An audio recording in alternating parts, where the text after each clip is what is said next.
maamulka gobolka banaadir ayaa wajahaya fadeexad aad u culus kadib markii waddooyinkii ugu muhiimsanaa caasimadda muqdisho ay saameeyeen roobabkii da'ayay saacado badan ee qaatay kaasoo sababay in hakad buuxa ay galaan ganacsiyada iyo sidoo kale isa socodka ee gaadiidka.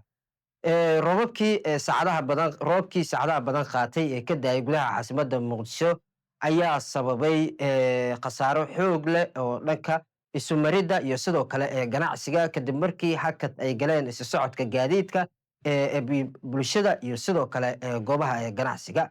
Waddada ugu muhiimsan ee caasimadda muqdisho waddada airportka aada kilometer 4 iyo sidoo kale waddadaasi xiriirisa jagboyntiyada ayaa xitaa birihii ay qariyeen biyaha roobka tirada badnaa ayaa sababay inay qarsoomaan biraha iyo sidoo kale qaybo ka mid a waddooyinka inay fariistaan biyo aad u xooggan, taasi oo ay gebi ahaanba u saamixi weysay gaadiidka galaya dhanka airportkana u socday inay gudbaan maadaama aysan lahayn goob ay maraan oo biyihii ay ciriiri ay ku geliyeen waddadii iyagu ay mari lahaayeen. Xiisadda safara ayay kasii baxday. Guddoomiyaha gobolka banaadir ayaa wajahaya fadeexad aad u culus.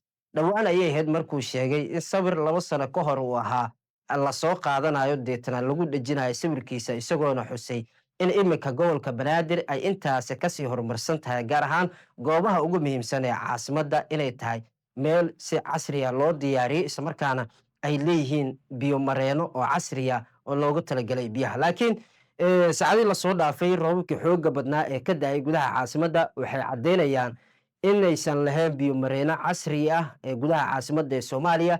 Tanina ay caqabad ku noqon doonto haddii uu imaado roobab xoog leh kuwaasoo geysan kara khasaare kala duwan islamarkaana sababi kara xitaa dhimasho iyo inay geysaan iyo burbur hantiyadeedba. Wixii faahfaahin kale ka soo kordha halkaan kala socmaasane.